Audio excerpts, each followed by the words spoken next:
अस्सलाम वालेकुम लो जी यारो बेलियो मित्रों सज्जनों ते सहेलियों तुसी दे रहे हो SMS पंजाबी जे अजे तक तुसी इस चैनल में सबसक्राइब नहीं किया तो सबसक्राइब जरूर करियो। लो जी सब तो पहले जरा ना मैं तुहानू दस दियां कि मैं कोई नवी शै नहीं पाई हुई।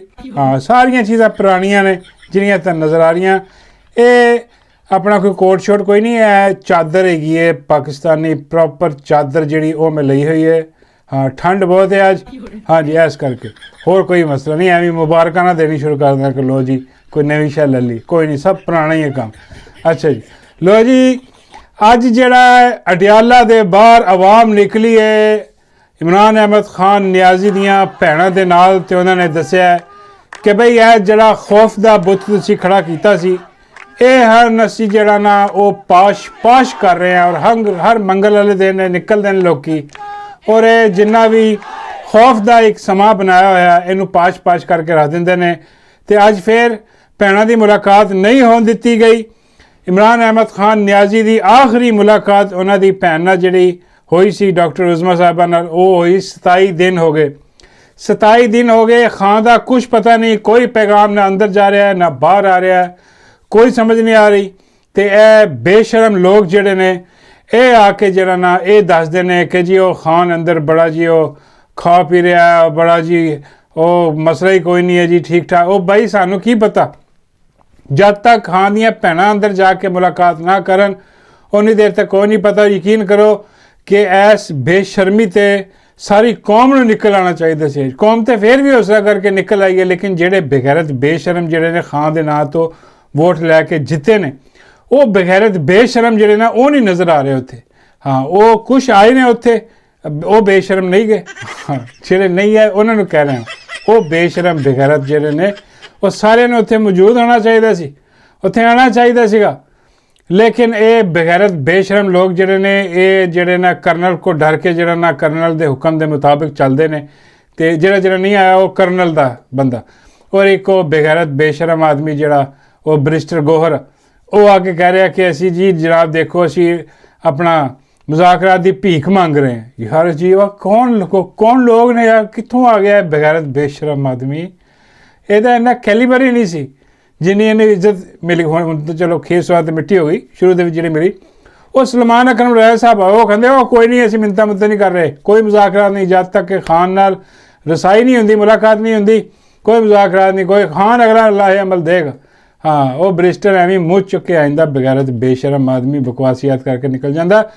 तो खैर जी अज हुण तक तुसीं देख रहे हो पता नहीं उत्थे हुण फिर शुरू हो गया होवे कि नहीं, क्योंकि यही काम करते हैं बेगैरती बेशर्मी। वो पानी का टैंकर और डीजी वाला बाबू भर के दे दिंदा, कहते लो जी आ टैंकर लै जाओ तो आ बेचारे औरतां बच्चे मासूम लोग बूढ़े बजुर्ग उन्होंने जो ना पूरा मन धरना दे के बैठे होते उन्होंने पा हुण पता नहीं किदों शुरू कर दिया बेगैरत। लेकिन अज अलीमा आपा ने कहा कि भी अज जो मर्जी कर लो तुसी, पानी सुट्टना पानी सुट दो, लाठी चार्ज करना वो कर दो बेगैरत तो बेशर्मो। लेकिन असी इत्थों उठ के नहीं जाना कि बई 27 दिन हो गए ने कोई खाना मुलाकात नहीं है। किवें हो सकता कि असी जरा ना वो हर बारी जरा ना वो तुसी लारे लाई जाओ सानू करी अगली बारी ऐद की फिर जरा ना वो मुलाकात नहीं होने दी। तो हुण बड़ा वड्डा लंबा धरना होना जा रहा है। तो जेड़ा भी अडियाला के कोल आस पास है वो फौरन पहुँचे। हाँ जी क्योंकि देखो आवाम जिन्नी तादाद तुहाडी होएगी ना उन्ना ही तुसी इन्हां दी ऐसी तैसी पट के रख सकोगे, उन्ना ही घबराणगे, उन्ना ही प्रैशर बनेगा तो मुलाकात की इजाज़त मिलेगी खान। हाँ देखो अंदाज़ा करो कित्थे आ गए यार। खान साडी रेड लाइन है, खान नूं जरा ना असीं गिरफ्तार भी नहीं होने देना। और देख लो 2 साल तो ज़्यादा हो गए और खान की रिहाई वास्ते जरा ना वो जरा ना असी निकलना जनाब की निकलना खान की रिहाई छड्डो, खान नाल मुलाकात नहीं होने दे रहे हो। ये सारा जरा ना ये सिर्फ और सिर्फ आवाम जी है ना खास तौर पर आज जेडे बेगैरत बेशरम उन्होंने तो लैद रख दो जेडे कि पार्टी दे विच आ घुस बैठिए आए बैठे ने खान दे नां तो जित के। और भाई जी आवाम जब तक वो नहीं निकलती बाहर हाँ उन्नी देर तक जरा ना बड़ा मुश्किल आ कि आ जरा ना खान ना मुलाकात हो रिहाई तो दूर की गल। लेकिन निकलना चाहिए सारिਆਂ ਨੂੰ भैणों के नाल खड़े होना चाहिए। तो ਉਹਦੇ बाद जनाब उत्थे ही खड़ा एक शाहद खटक जड़ा ਉਹਨੇ जनाब आड़े हाथों लिया आ जरा मीडिया उत्थे दा अपना ये उन्हें की किया वा उन्हें क्या जनाब के आ सारे जड़े ना आ जी पोली आ ਆ ਜਿਹੜੇ ਪੋਲੀ ਨਹੀਂ, ਪੋਲੀ ਦੇ ਮੂੰਹ ਵਾਲੀ, ਆ ਪੋਲੀ ਦੇ ਲੋਂਡੇ ਪਾੜੇ ਸਾਰੇ ਉਹਨੇ ਅੱਗੇ ਕੀਤੇ ਸਨ। ਬਾਬਾ ਜੀ ਕਹਿੰਦੇ ਯਾਰ ਪਾੜੇ ਨਹੀਂ ਹੋਣਾ, ਲਪਾੜੇ ਹੋਣਾ। ਤੇ ਮੈਂ ਕਿਹਾ ਹਾਂ, ਮੈਂ ਦੇਖ ਕੇ ਹਾਂ ਲਪਾੜੇ ਹੀ ਆ। ਬਾਬਾ ਜੀ ਠੀਕ ਕਹਿ ਰਹੇ ਆ, ਪਾੜੇ ਨਹੀਂ। ਹਾਲਾਂਕਿ ਉਹ ਵੀ ठीक ही सी। उस्मा दे लौंडे लपाड़े, हाँ वो भेजे। वो कह रहे लाहौर में मुझसे सवाल हुआ आप 15 दिन में ठीक कैसे हुए? तो मैंने इलाज करवा कर ठीक होगा, मैं इलाज करवा कर ठीक हुआ। अगर आप सवाल करोगे कि 4 माह में बच्चा कैसे पैदा हुआ, ओए होए होए यार 4 महीने वाला बच्चा जिहड़ा ना हुण हर पासे जिहड़ा ना वो खबर बन रहा, न्यूज़ बन रहा, कौन की हिसाब था? वो कहता जी सवाल करो कि 4 माह में बच्चा कैसे पैदा हुआ तो फिर बात होगी। ये लोग सहाफ़ी नहीं, नून लीग के पेड वर्कर्स थे। उस्मा बुखारी के लोंडे पाड़े, मेरा मतलब है पाड़े, मेरा मतलब है लपाड़े थे। हाँ शाद खट्टर भैया जरा ना नॉट कमिंग स्लो वाला हिसाब किताब आ। वो पहले तुहानूं पता कि मीना खान जरा, ਉਹ ਮੀਨਾ ਖਾਨ ਨੇ ਵੀ ਕਿਹਾ ਸੀ ਕਿ ਬਈ ਉਹਦੇ ਕੋਲ ਸਵਾਲ ਵੀ ਇਹੋ ਕੀਤੇ ਵੀ ਤੁਸੀਂ ਚਰਸ ਲੈ ਕੇ ਆਏ ਇੱਥੇ, ਮਤਲਬ ਚਰਸ ਸਮਗਲ ਕਰਨ ਦੇ ਇੱਥੇ। ਉਹਨੇ ਫਿਰ ਠੀਕ ਦਿੱਤਾ ਵੀ ਇਹੋ ਜਿਹੇ ਸਵਾਲ ਨੇ। ਤੇ ਫਿਰ ਆ ਸਵਾਲ ਅਸੀਂ ਵੀ ਪੁੱਛਿਆ ਕਿ ਵੀ ਗੈਰੇਜ ਦੇ ਵਿੱਚ ਕਿਹੜਾ ਟਰੱਕ, ਕਿਹੜਾ ਫੌਜੀ ਟਰੱਕ, ਕਿਹੜੀ ਸਿਵੀਲੀਅਨ ਗੱਡੀ ਤੇ ਚੜ ਗਿਆ ਸੀ, ਜਿਹਦੇ ਬਾਅਦ 4 ਮਹੀਨੇ 'ਚ ਬੱਚਾ ਪੈਦਾ ਹੋ ਗਿਆ। ਹਾਂ ਉਹ ਅੱਜ ਸ਼ਾਦ ਖਟਕ ਵੀ ਕਹਿ ਰਿਹਾ कि भी 4 महीने वाला जरा ना साहब। तो वो फिर अगर कह के तुसी फिर जरा ना वो अपना हरजा सराई ते अड़ते शुरू हो जानी है। वो कहने लगा कि मैं कहना किसी का ना लिया, मैं ना लिया, तू दस कौन है जिन्हें 4 महीने बच्चा पैदा किया। हाँ वो नहीं बोले, वो कहना नहीं मैंने नहीं पता, पता सारे हाँ बोलता कोई नहीं। तो वह शाद खट कहने लगा देखो और जो पटवारी ने तो खोती के बच्चे ने खोती के बच्चे ने नहीं पता, तो तेन भी नहीं पता। हाँ ये असी किसी का नाम थोड़ी लिया। हाँ हुण वो चाहिए मीना खान भी बल्कि आया, उन्हें भी कहा कि भैया मैं जरा ना वो किया सीगा। हाँ वह सवाल जोड़े गंदे सवाल साढ़े तो किए गए, तो उस मैं जवाब दिता सी कि भाई कहते मैं किसी का नाम तो नहीं लिया। हुण कहता कि मरीम नवाज नूं एक्शन लेना चाहिए कि यदी जिन्नियां सहेलियां जिन्नी पौध आ, उन्हें आंदे ही जरा ना शुरू करता कि जी मरीम नवाज के बारे हो रही गल कि 4 मार्च मरीम नवाज ने बच्चा पैदा करता शादी के 4 महीने बाद। और गैरेज दे विच जो कार्रवाई जो गलाजत हुई है पापा ही कहते यार गलाजत नहीं यार प्यार मुहब्बत होया। मैं यार प्यार मुहब्बत इन्ना नहीं होया, गलाजत ही है, बगैर लगात हो गलाजत ही होंगी है जो कुछ उत्ते होया। बाबा जी कहते यार कोई नहीं यार थोड़ा लाइट करके देखो। एक बार हर मकैनिक आया, मकैनिक सफदर मकैनिक, उन्हें जाके गड्डी का इंजन खोलता, गड्डी से मियाँ साहब की, उन्हें इंजन खोलता, इंजन खोल के लै गया मियाँ साहब को। मियाँ साहब कहते आ तू की किया, बेड़ा तेरा गर्म हो जाए, इंजन खोल छटिया। वो कहने लगा मियाँ साहब होना देखो इंजन तो खुल गया, जो काम होना सी वो हो गया। हाँ उन्हें गड्डी तुसी मैनू ही दे दो। वो कहने लगे मियाँ साहब कि ठीक है भी हुण इंजन ही खोल छड़िया, तबाह बर्बाद करता तो हुण तू ही रखा, आप बर्बादी तेनों ही मुबारक हो। वो गड्डी लैके जनाब वो मियाँ साहब के घर बढ़ गया, जाए देखे अपने घर लै जाता गड्डी, गड्डी की गल हो रही है। हाँ उन्हें तबाही फेर के रख दी। बाबा जी कहते इन्ने जो वाकया इनू तुसीं ऐ भी तूल दई जा रहे हो उत्ते थल्ले, होर कुछ नहीं। मैं कहा हाँ जी बाबा जी लेकिन इस वाकये दे विच जिहड़ा ना वो होया कि पहले बच्चा बाद में शादी, मरियम बाजी मरियम बाजी, इदां दे नारे लग रहे हैं, पता नहीं कौन की हिसाब किताब की नहीं। बहरहाल उन्होंने जवाब दिता तगड़ा, ऐसी तैसी पट के रख दी, बेड़ा गर्क दा करके रख दिता उन्होंने। तो उसदे बाद जनाब आ जी अपना पॉली है, पॉली अज खड़ी हुई है असैंबली दे विच, उन्हें खड़ी होके पंजाब असैंबली दे विच एक तो पॉली अज बड़ी बन ठण के आई, यकीन करो हैं जी बारबी डोल ही बनी हुई है। बाबा जी फरमाते पुत्तर बारबी डोल नहीं, यह बारबी ढोल बनया खलोता, बारबी डोल होर होंदी है, अपने वालों बारबी डोल ही बन के आती है। लेकिन एक्चुअली बाबा जी की गल ठीक है कि भी बारबी ढोल जड़ा हाँ बल्कि मलंगी का ढोल जड़ा मलंगी रोज़ बजाता तंद इन्ना पैसा पंजाब हुकूमत का आवाम का मूँह ते ला के बालों ते ला के तुहाडा की ख्याल है घरों घर के आती है? नहीं ये सर जी अपना इन्हों के अपने हिसाब किताब ने उत्थे सहेलियां की हुकूमत आ विच इन्होंने ब्यूटी पार्लर खुलवाए अपने कौम के पैसे तो, उत्थे जाके मेकअप थप पा के आ 2 ਨੰਬਰ ਕੰਮ ਕਰਕੇ ਸਾਰਾ। ਹਾਂਜੀ, ਬਾਰਬੀ ਡੋਲ ਬਣਨ ਦੀ ਕੋਸ਼ਿਸ਼ ਕਰਕੇ ਤੇ ਬਾਰਬੀ ਢੋਲ ਬਣ ਕੇ ਆ ਗਏ ਉੱਥੇ। ਉਹ ਬਕਵਾਸ ਯਾਦ ਕਰਨ ਡਈ ਆ। ਬਾਬਾ ਜੀ ਕਹਿੰਦੇ ਆ ਕਿ ਬਈ ਆਹ ਢੋਲ ਜਿਹੜਾ ਨਾ ਕਿਸੇ ਇੱਧਰ ਵੀ ਲਿਆਓ ਮੇਰੇ ਕੋਲ ਵੀ। ਮੈਂ ਕਿਹਾ ਬਾਬਾ ਜੀ ਤੁਸੀਂ ਕੀ ਕਰਨਾ? ਬਾਬਾ ਜੀ ਕਹਿੰਦੇ ਆ ਢੋਲ ਨੂੰ ਕੀ ਕਰੀਦਾ ਹੁੰਦਾ? ਮੈਂ ਕਿਹਾ ਬਾਬਾ ਜੀ ਢੋਲ ਤੇ ਵਜਾਈਦਾ। ਬਾਬਾ ਜੀ ਕਹਿੰਦੇ ਬਸ ਮੈਂ ਵੀ ਵਜਾਵਾਂਗਾ। ਢੋਲ ਦੀ ਗੱਲ ਹੋ ਰਹੀ ਹੈ ਇਹਦੀ, ਨਹੀਂ ਹਾਂ ਗਲਤ ਨਾ ਸਮਝੋ। ਤੇ ਬਾਬਾ ਜੀ ਢੋਲ ਦੀ ਗੱਲ ਕਰ ਰਹੇ। ਖੈਰ ਐਨੀਵੇ, ਆਹ ਜਿਹੜਾ ਬਾਰਬੀ ਢੋਲ ਆ ਇਹ ਦੂਜਾ ਇਹ ਖੜਾ ਅਸੈਂਬਲੀ 'ਚ। ਇਹ ਕਹਿਣ ਲੱਗਾ ਜੀ ਜਿਹੜੇ ਪੰਜਾਬ ਦੇ ਸਹਾਫੀ ਬਰਾਦਰੀ ਆ ਉਹਨਾਂ ਨੇ ਬੜੀ ਜ਼ਿਆਦਤੀ ਹੋਈ ਬਹੁਤ। ਜਿਹੜਾ ਨਾ ਉਹਨਾਂ ਨੇ ਵਿਚਾਰਿਆਂ ਨੇ ਸਿਰਫ ਸਵਾਲ ਕੀਤੇ ਆ ਤੇ ਉਹਨਾਂ ਨੇ ਬੜਾ ਜਿਹੜਾ ਨਜੀਬੋ ਗਰੀਬ ਜਵਾਬ ਦਿੱਤਾ ਇਹਨਾਂ ਨੇ KP ਵਾਲਿਆਂ ਨੇ। ਤੇ ਮੈਂ ਇhtਜਾਜ ਕਰ ਆਪਣੇ ਹੀ ਆਵਾਮ 'ਚੋਂ ਆਪੇ ਇhtਜਾਜ ਕਰਕੇ ਬਾਹਰ ਚਲੀ ਗਈ। ਅੰਦਾਜ਼ਾ ਕਰੋ ਯਾਰ ਆ ਕੀ ਹੋ ਰਿਹਾ ਵੀ। ਉਹ ਬਾਹਰ ਜਾ ਕੇ ਉਹ ਆਪਣੇ ਜਿੰਨੇ ਵੀ ਲੋਟੇ ਲਿਫਾਫੇ ਜਿਹੜੇ ਜਿੰਨੇ ਵੀ ਭੇਜੇ ਸੀਗੇ ਇਹਨੇ ਲੋਂਡੇ ਪਾੜੇ ਜਿਹੜੇ ਸੀਗੇ ਉਹ ਪਾੜਿਆਂ ਨਾਲ, ਮੇਰਾ ਮਤਲਬ ਲਪਾੜਿਆਂ ਨਾਲ ਜਾ ਕੇ ਢੋਲ ਜਿਹਾ ਖੜਾ ਹੋ ਗਿਆ ਉੱਥੇ। ਤੇ ਉਹਨਾਂ ਨੂੰ ਕਹਿਣ ਲੱਗਾ ਲੋ ਜੀ ਤੁਹਾਡੇ ਨਾਲ ਮੈਂ ਜਿਹੜੀ ਨਾ ਸੋਲੀਡੈਰਿਟੀ ਸ਼ੋਅ ਕਰਨ ਵਾਸਤੇ ਆਹ ਦੇਖੋ ਵਾਕਆਊਟ ਕਰਤਾ। ਹਾਂ, ਉਹ ਜਿੰਨੇ ਵੀ ਚੂੜ ਚਮਾਰ ਜਿਹੜੇ ਬਗੈਰਤ ਬੇਸ਼ਰਮ ਲੋਕ ਉੱਥੇ ਜਿਹੜਾ ਨਾ ਆਏ ਹੋਏ ਸੀਗੇ, ਮੇਰਾ ਮਤਲਬ ਜਿਹੜੇ ਗੰਦੇ ਗਲੀਜ਼ ਸਵਾਲ ਕਰ ਰਹੇ ਸੀਗੇ ਸਮਗਲਿੰਗ ਵਾਲੇ ਚਰਸ ਵਾਲੇ, ਉਹ ਸਾਰੇ ਆਲੇ ਦੁਆਲੇ ਖੜੇ ਹੋ ਗਏ ਢੋਲ ਦੇ। ਹਾਂ, ਤੇ ਬਾਬਾ ਜੀ ਕਹਿੰਦੇ ਸਾਰਿਆਂ ਨੇ ਮਿਲ ਕੇ ਵਜਾਇਆ ਹੋਣਾ।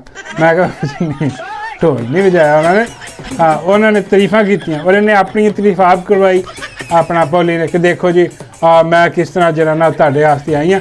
ਉਹ ਜਿਹੜੇ ਨਾਲ ਖੜੇ ਲੋਟੇ ਲਪਾੜੇ ਬਗੈਰਤ ਬੇਸ਼ਰਮ ਲੋਕ, ਇਹਨਾਂ ਨੂੰ ਦੇਖ ਕੇ ਮੈਨੂੰ ਯਾਦ ਆਇਆ ਇਹਨਾਂ 'ਚ ਉਹ ਵੀ ਆ ਉਹ ਆਪਣਾ ਜਿਹਦੇ ਬਾਰੇ ਵਿੱਚ ਆਪਣਾ ਪਾਕਿਸਤਾਨ ਦਾ ਇੱਕ ਬਹੁਤ ਬੜਾ ਨਾਮ ਆ ਸ਼ਾਇਰਾ ਆਪੀ ਨੋਸ਼ੀ ਗਲਾਨੀ ਸਾਹਿਬਾ ਨੇ ਉਹਨਾਂ ਨੇ ਫਰਮਾਇਆ ਸੀ ਟਵਿੱਟਰ ਤੇ ਕਿ ਬਈ ਆਹ ਜਿਹੜੀ ਨਾ ਛਛੂੰਦਰ ਜੀ ਸਾਫੀ ਇੱਦਾਂ ਦੀ ਕੋਈ ਗੱਲ ਕੀਤੀ ਸੀ ਇਹਨਾਂ ਨੇ। ਛਛੂੰਦਰ ਕਿਹਾ ਸੀ ਉਹਨਾਂ ਇਹਨੂੰ। ਤੇ ਉਹ ਜਿਹੜਾ ਨਾ ਖਬਰ ਆ ਰਹੀ ਹੈ ਕਿ ਵੀ ਇਹਨਾਂ ਨੂੰ ਪਤਾ ਲੱਗਿਆ ਕਿ ਵੀ ਉਹ ਨੋਸ਼ੀ ਗਲਾਨੀ ਸਾਹਿਬਾ ਨੇ ਇਹਨਾਂ ਨੂੰ ਛਛੂੰਦਰ ਕਿਹਾ। ਛਛੂੰਦਰ ਜਿਹਨਾਂ ਨੂੰ ਨਹੀਂ ਪਤਾ, ਛਛੂੰਦਰ ਹੁੰਦੀ ਹੈ ਜਿੱਦਾਂ ਚੂਹਾ ਹੁੰਦਾ ਨਾ। ਹਾਂ, ਇੱਕ ਚੂਹੀ ਹੁੰਦੀ ਆ। ਚੂਹੀ ਜਿਹੜੀ ਹੁੰਦੀ ਆ ਉਹਦੀ ਜੀ ਕਿਸਮ ਹੁੰਦੀ ਆ ਜਿਹਦੇ ਮੂੰਹ ਲੰਬਾ ਜਿਹਾ ਹੁੰਦਾ ਅੱਗੇ, ਇੱਦਾਂ ਦੀ ਕੋਈ ਛਛੂੰਦਰ ਕਹਿੰਦੇ ਉਹਨਾਂ ਮੈਂ ਸ਼ਾਇਦ ਇਹੀ ਆ। ਹਾਂ, ਤੇ ਉਹਨਾਂ ਨੇ ਕਿਹਾ ਸੀ ਕਿ ਆਹ ਛਛੂੰਦਰ ਜਿਹਾ ਜਿਹੜਾ ਨਾ ਸਹਾਫੀ ਬਣਿਆ ਖੜਾ। ਉਹ ਸੁਣਿਆ ਗਿਆ ਕਿ ਬਈ ਇਹਨਾਂ ਨੂੰ ਪਤਾ ਲੱਗਿਆ ਤੇ ਇਹਨਾਂ ਨੂੰ ਬਹੁਤ ਤਕਲੀਫ ਹੋ ਰਹੀ ਆ ਕਿ ਬਈ ਸਾਨੂੰ ਜਿਹੜਾ ਨਾ ਨੋਸ਼ੀ ਗਲਾਨੀ ਸਾਹਿਬਾਂ ਨੇ ਛਛੂੰਦਰ ਕਹਿ ਦਿੱਤਾ। ਬਲਕਿ ਉਹਨਾਂ ਨੇ ਬਿਲਕੁਲ ਠੀਕ ਕਿਹਾ, ਆਹ ਹੈ ਹੀ ਛਛੂੰਦਰ। ਹਾਂ, ਇਹਦੀ ਸ਼ਕਲ ਵੀ ਛਛੂੰਦਰ ਆ ਗਈ ਆ, ਇਹ ਵੀ ਤੇ ਇੱਕ ਹੋਰ ਵੀ, ਇੱਕ ਦੋ ਸਾਰਿਆਂ ਨੂੰ ਇਕੱਠਾ ਮਿਲਾ ਕੇ ਜਿਹੜਾ ਨਾ ਅਸੀਂ ਇਹਨਾਂ ਦੀ ਫੇਰੀ। ਔਰ ਆਹ ਜਿਹੜਾ ਨਾ ਬੜੀ ਹੁਣ ਕੰਪਲੇਨ ਕਰ ਰਿਹਾ ਕਿ ਜੀ ਦੇਖੋ ਜੀ ਸਾਨੂੰ ਆ ਗਿਆ। ਉਹ ਬਾਈ ਤੁਸੀਂ ਡਿਜ਼ਰਵ ਕਰਦੇ ਹੋ, ਤੁਸੀਂ ਬੇਗੈਰਤ ਬੇਸ਼ਰਮ ਲੋਗੋ ਇੱਦਾਂ ਦੇ ਗਲਤ ਕਿਸਮ ਦੇ ਸਵਾਲ। ਤੁਸੀਂ ਜਿਹੜੇ ਮਹਿਮਾਨ ਆਏ ਹੋਏ ਯਾਰ ਉੱਥੋਂ ਸਾਰੇ ਅੱਜ ਕਹਿ ਰਹੇ ਆ ਕਿ ਬਈ ਉਹ ਪੰਜਾਬ ਤਾਂ ਬੜਾ ਅੱਗੇ ਹੁੰਦਾ ਵਾ ਮਹਿਮਾਨ ਨਵਾਜ਼ੀ ਦੇ ਵਿੱਚ, ਲੇਕਿਨ ਆਹ ਦੇਖੋ ਇਹਨਾਂ ਨੇ ਕੀ ਬੇਗੈਰਤੀ ਕੀਤੀ ਆਪਣੇ ਲੋਂਡੇ ਲਪਾੜੇ ਜਿੱਦਾਂ ਨੇ ਛੱਡ ਕੇ, ਤਾਂ ਉਹ ਬੇਗੈਰਤੀ ਬੇਸ਼ਰਮੀ ਕੀਤੀ। ਲੇਕਿਨ ਖੈਰ ਅਗਲੀ ਖਬਰ ਜਨਾਬ ਮੈਂ ਤੁਹਾਨੂੰ ਦਿੰਦਾ ਜਾਵਾਂ ਕਿ ਟਰੰਪ ਨੇ ਜਨਾਬ ਐਲਾਨ ਕਰ ਦਿੱਤਾ ਆਹ ਜਿਹੜੀਆਂ ਤੁਹਾਨੂੰ ਪਤਾ ਕਿ ਫੌਜਾਂ ਜਾ ਰਹੀਆਂ ਪਾਕਿਸਤਾਨ ਦੇ ਪੇਸ਼ ਆ ਨਾ ਵਿੱਚ ਕਿ ਬਈ ਜਾ ਕੇ ਜਿਹੜੇ ਕਹਿੰਦੇ ਜੀ ਅਸੀਂ ਜਾ ਕੇ ਉੱਥੇ ਅਮਨ ਕਾਹਦਾ ਕਾਇਮ ਕਰਨਾ, ਇਹ ਜਾ ਕੇ ਉਹ ਨਿਤਨ ਹਰਾਮਜ਼ਾਦੇ ਦੀ ਜੰਗ ਲੜਨੀ ਇਹਨਾਂ ਨੇ ਜਾ ਕੇ ਉੱਥੇ।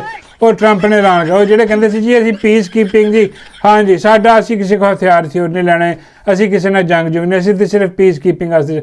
ਉਹ ਟਰੰਪ ਨੇ ਖੜਾ ਹੋ ਕੇ ਨਿਤਨ ਹਰਾਮਜ਼ਾਦੇ ਦੇ ਨਾਲ, ਬਾਬੇ ਕਹਿੰਦੇ ਹਰਾਮਜ਼ਾਦਾ ਨਹੀਂ ਹੁੰਦਾ, ਹਰਾਮਦਾ ਹੁੰਦਾ, ਨਿਤਨ ਹਰਾਮਦਾ ਨਿਤਨ ਹਰਾਮਦਾ ਜਿਹੜਾ, ਉਹਦੇ ਨਾਲ ਖੜਾ ਹੋ ਕੇ ਟਰੰਪ ਨੇ ਕਿਹਾ ਕਿ ਕੰਮ ਬੜਾ ਖਤਰਨਾਕ ਹੈ, ਅਗਰ ਹਮਾਸ ਵਾਲਿਆਂ ਨੇ ਇਹਨਾਂ ਹਥਿਆਰ ਨਾ ਪਾਏ ਨਾ ਸੁੱਟੇ ਤੇ ਆ ਫੌਜਾਂ ਜਿਹੜੀਆਂ ਜਿਨ੍ਹਾਂ ਨੇ ਕਮਿਟ ਕੀਤਾ ਜਾਣਗੀਆਂ ਇਹ ਉਹਨਾਂ ਨੂੰ ਇੰਝ ਤਹੋ ਬਲਾ ਕਰਕੇ ਰੱਖ ਦੇਣਗੀਆਂ, ਸਫਾਇਆ ਕਰਕੇ ਰੱਖ ਦੇਣਗੀਆਂ ਇਹਨਾਂ ਦੀਆਂ।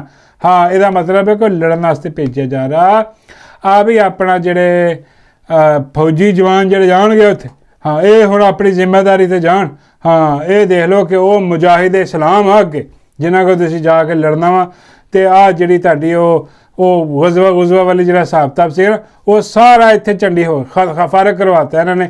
ਆਹ ਜੰਗ ਸੀ ਤੁਹਾਨੂੰ ਭੇਜ ਕੇ, ਤਾਂ ਆਹ ਦੇਖ ਲਓ ਉਹ ਕਹੀ ਜਾ ਰਿਹਾ ਕਿ ਬਈ ਇਹ ਲੜਨ ਜਾ ਰਹੇ ਉੱਥੇ। ਹਾਂ, ਇਹ ਲੜਨਗੇ। ਹੁਣ ਦੇਖੋ ਕਿ ਬਈ ਕਿਦੋਂ ਜਿਹੜੀ ਇਹਨਾਂ ਦੀ ਰਵਾਨਗੀ ਹੁੰਦੀ ਆ ਅਤੇ ਜਾ ਕੇ ਉੱਥੇ ਦੀ ਜਿਹੜੀ ਨਾ ਉਹਨਾਂ ਦੀ ਜੰਗ ਲੜਨਗੇ। ਉਹਨਾਂ ਦੀ ਜੰਗ 'ਤੇ ਲੜਨ ਦੇ ਵਿੱਚੋਂ ਇੱਕ ਹੋਰ ਜੰਗ ਸ਼ੁਰੂ ਹੋ ਗਈ। ਹੋਰ ਜੰਗ ਕੀ ਸ਼ੁਰੂ ਹੋ ਗਈ? ਉਹ ਜਨਾਬ ਆ ਸਾਊਦੀ ਅਰਬੀਆ ਅਤੇ UAE, ਹਾਂਜੀ ਆਹ ਭਿੜ ਪਏ। ਉਹ ਯਮਨ ਦੇ ਵਿੱਚ ਜਨਾਬ ਆ ਜਿਹੜਾ ਸਾਊਦੀ ਅਰਬੀਆ ਜਿਹੜਾ ਨਾ ਉਹਨੇ ਕੀਤਾ ਕਲੇਮ। ਉਹ ਕਹਿੰਦਾ ਜੀ ਕਿ ਆ UAE ਵਾਲਾ ਜਿਹੜਾ ਨਾ ਆ ਆਪਣਾ ਇਹਨੇ ਭੇਜੇ ਉੱਥੇ ਹਥਿਆਰ ਭੇਜ ਰਿਹਾ, ਜਿਹੜੇ ਬਾਗੀ ਆ ਉੱਥੇ ਦੇ ਉਹਨਾਂ ਨੂੰ ਸਪਲਾਈ ਕਰਨ, ਜਿਹੜੇ ਸਾਡੇ ਖਿਲਾਫ ਉਹਨਾਂ ਨੂੰ ਜਿਹੜਾ ਨਾ ਹਥਿਆਰ ਦੇਣ ਦੇ ਚੱਕਰਾਂ ਦੇ ਵਿੱਚ ਇਹਨਾਂ ਨੇ ਭੇਜਿਆ ਸਾਰਾ। ਅਤੇ ਸਾਊਦੀਆਂ ਨੇ ਉਹਨਾਂ ਦਾ ਜਿਹੜਾ ਨਾ ਹਥਿਆਰਾਂ ਦਾ ਸਾਰਾ ਜੋ ਵੀ ਸੀਗਾ ਕੰਟੇਨਰ ਉਹ ਸਾਰਾ ਠਾਹ ਕਰਤਾ ਉਹਨਾਂ ਨੇ। ਹਾਂ, ਬੇੜੇ ਗਰਕ ਕਰ ਦਿੱਤੇ ਔਰ ਉਹਨਾਂ ਨੂੰ ਕਿਹਾ ਕਿ ਲੋ ਜੀ ਅਲਟੀਮੇਟਮ 24 ਘੰਟਿਆਂ ਦੇ ਵਿੱਚ ਆਪਣੀਆਂ ਫੌਜਾਂ ਲਵੋ। ਇਤਿਹਾਦ ਸੀ ਨਾ ਇਹਨਾਂ ਦਾ, ਅਰਬ ਲੀਗ ਵਾਲਿਆਂ ਦਾ, ਅਰਬਾਂ ਦਾ ਸਾਰਿਆਂ ਦਾ ਇਤਿਹਾਦ ਸੀਗਾ। ਇਸ ਇਤਿਹਾਦ ਦੇ ਵਿੱਚ ਜਾ ਕੇ ਜਨਾਬ ਉਹ ਇਕੱਠੇ, ਹੁਣ ਉਹ ਆਪੇ ਵਿੱਚੋਂ ਹੀ ਗੇਮ ਕਰ ਗਿਆ ਇੱਕ ਅੱਧਾ ਕਿ ਉਹਨਾਂ ਦੇ ਖਿਲਾਫ, ਮਤਲਬ ਕਿ ਉਹਨਾਂ ਨੂੰ ਪਤਾ ਲੱਗ ਗਿਆ ਸਾਊਦੀ ਵਾਲਿਆਂ ਨੂੰ। ਉਹਨਾਂ ਕਿਹਾ ਲੋ ਜੀ ਆ 24 ਘੰਟੇ ਆਪਣਾ ਸਮਾਨ ਸਮੂਨ ਚੁੱਕੋ ਅਤੇ ਨਿਕਲੋ ਇੱਥੋਂ। ਹਾਂ ਚਲੋ ਸ਼ਾਬਾਸ਼, ਤੁਸੀਂ ਤਾਂ ਸਾਡੇ ਖਿਲਾਫ ਜਿਹੜਾ ਨਾ ਕੰਮ ਸ਼ੁਰੂ, ਉਹ ਬੜਾ ਵੱਡਾ। ਹੁਣ ਉਹਨਾਂ ਦਾ ਮੌਕਫ ਨਹੀਂ ਆਇਆ ਹਜੇ ਤੱਕ UAE ਵਾਲਿਆਂ ਦਾ, ਬਈ ਤੁਹਾਡਾ ਕੀ ਮੌਕਫ ਹੋ, ਆ ਜਾਏਗਾ ਕੋਈ ਨਾ ਕੋਈ। ਅਤੇ ਉਹ ਜਨਾਬ ਤੁਹਾਨੂੰ ਪਤਾ ਪ੍ਰੋਕਸੀ ਜੰਗ ਉੱਥੇ ਚੱਲ ਰਹੀ ਹੈ ਹਿਸਾਬ ਕਿਤਾਬ। ਅਤੇ ਉਹ ਹੁਣ ਜਿਹੜਾ ਨਾ ਆ ਤੁਸੀਂ ਕਹਿ ਲਓ ਕਿ 2 ਮੁਸਲਿਮ ਮਮਾਲਿਕ ਜਿਹੜੇ ਆ ਔਰ ਪਾਕਿਸਤਾਨ ਦੇ ਦੋਨੋਂ ਹੀ ਕਰੀਬ ਆ। ਹਾਂਜੀ, ਇੱਕ ਨੇ $3 ਲੱਖ ਸਾਨੂੰ ਦਿੱਤਾ ਹੈ, ਦੂਜੇ ਨੇ $2 ਲੱਖ ਸਾਨੂੰ ਦਿੱਤਾ। ਇੱਦਾਂ ਕਰੀਬ ਆ ਸਾਡੇ। ਹਾਂ, ਅਸੀਂ ਸਾਰੇ ਦੋਨਾਂ ਦੇ ਦੇਣੇ ਪੈਸੇ। ਹੁਣ ਜਿਹੜਾ ਉਹ ਹੁਣ ਇਹਨਾਂ ਦਾ ਆਪਸ 'ਚ ਜਿਹੜਾ ਨਾ ਫੱਡਾ ਪੈ ਗਿਆ, ਉਹਨਾਂ ਫੱਡਾ ਪੈ ਗਿਆ। ਹੁਣ ਪਾਕਿਸਤਾਨ ਦਾ ਤਾਂ ਮੁਆਹਿਦਾ ਵਾ ਸਾਊਦੀ ਅਰਬ ਨਾਲ ਕਿ ਬਈ ਆ ਹਰਮੈਨ ਸ਼ਰੀਫੈਨ ਜਿਹੜੇ ਨੇ ਸਾਨੂੰ ਵੀ ਸਾਦਤ ਮਿਲੀ ਹੈ ਉਹਨਾਂ ਦੇ ਦਿਫਾਅ ਦੀ। ਹੁਣ ਇਹ ਅੱਲਾ ਨਾ ਕਰੇ ਕੋਈ ਜੰਗ ਜੁੰਗ ਹੋ ਇਹ ਕਰਨਗੇ। ਹਾਂ, ਉਹ ਜਿਹੜੇ UAE ਦੇ $2 ਅਰਬ ਦੇਣੇ ਉਹਨਾਂ ਨੇ, ਹਾਂ ਉਹ ਕੀ ਕਰਨਗੇ। 3 ਅਰਬ ਬੜਾ ਔਖਾ ਹੋ ਗਿਆ, ਬਹੁਤ ਮੁਸ਼ਕਿਲ ਹਾਲਾਤ ਹੋ ਰਿਹਾ ਫੀਲਡ ਮਾਰਸ਼ਲ ਸਾਹਿਬ ਵਾਸਤੇ। ਤਾਂ ਜਾ ਕੇ ਮੈਂ ਕਿਹਾ ਕੋਈ ਸੁਲ੍ਹਾ ਕਰਾਉਣ ਦੀ ਕੋਸ਼ਿਸ਼ ਕਰਨਗੇ ਹੁਣ ਕਿ ਜਨਾਬ ਤੁਸੀਂ ਵੀ ਸਾਡੇ ਪੈਸੇ ਦੇਣੇ ਆ, ਮੇਰਾ ਮਤਲਬ ਅਸੀਂ ਤੁਹਾਡੇ ਵੀ ਦੇਣੇ ਆ, ਇਹਨਾਂ ਦੇ ਵੀ ਦੇਣੇ ਆ, ਤੁਸੀਂ ਬੈਠੋ ਆਪ ਸੁਲ੍ਹਾ ਕਰ ਲਓ। ਹਾਂ, ਇਹ ਹੁਣ ਕਿਉਂਕਿ ਜੇ ਸੁਲ੍ਹਾ ਨਾ ਹੋਈ ਤਾਂ ਫਿਰ ਉਹ ਕਹਿਣਗੇ ਲੋ ਜੀ ਸਾਡਾ ਸਾਥ ਦਿਓ। ਹਾਂ, ਆਓ ਅਤੇ ਆ ਕੇ ਬਿਸਮਿਲ੍ਲਾ ਕਰੋ। ਫਿਰ ਕੀ ਕਰਨਗੇ। ਬੜਾ ਔਖਾ ਹਿਸਾਬ ਹੋਣ ਜਾ ਰਿਹਾ, ਕੰਮ ਬੜਾ ਫਸ ਗਿਆ। ਫੀਲਡ ਮਾਰਸ਼ਲ ਨੂੰ ਵਕਤ ਪੈ ਗਿਆ ਕਿ ਹੁਣ ਕੀ ਕਰਾਂਗੇ। ਅਤੇ ਬਾਬਾ ਜੀ ਫਰਮਾਉਂਦੇ ਕੋਈ ਨਹੀਂ ਯਾਰ, ਐਡਾ ਵਕਤ ਵਾਲੀ ਗੱਲ ਕੋਈ ਨਹੀਂ। ਮੈਂ ਕਿਹਾ ਬਾਬਾ ਜੀ ਉਹ ਕਿਉਂ? ਬਾਬਾ ਜੀ ਕਹਿੰਦੇ ਇਹਨਾਂ ਲਈ ਇਹ ਵੀ ਓਪਰਚੁਨਿਟੀ ਆ। ਮੈਂ ਕਿਹਾ ਬਾਬਾ ਜੀ ਇਹ ਕਾਹਦੀ ਓਪਰਚੁਨਿਟੀ? ਬਾਬਾ ਜੀ ਫਰਮਾਉਂਦੇ ਆ ਬਈ ਇਹ ਕਹਿ ਦੇਣਗੇ ਕਿ ਵੀ ਜਿਹੜਾ ਜ਼ਿਆਦਾ ਡਾਲਰ ਦੇਗਾ ਅਸੀਂ ਉਹਦੇ। ਬਾਬਾ ਜੀ ਕਹਿੰਦੇ ਇੱਥੇ ਗੱਲ ਮੁੱਕਣੀ ਇਹਨਾਂ ਦੀ, ਲੱਗੀ ਸਮਝ।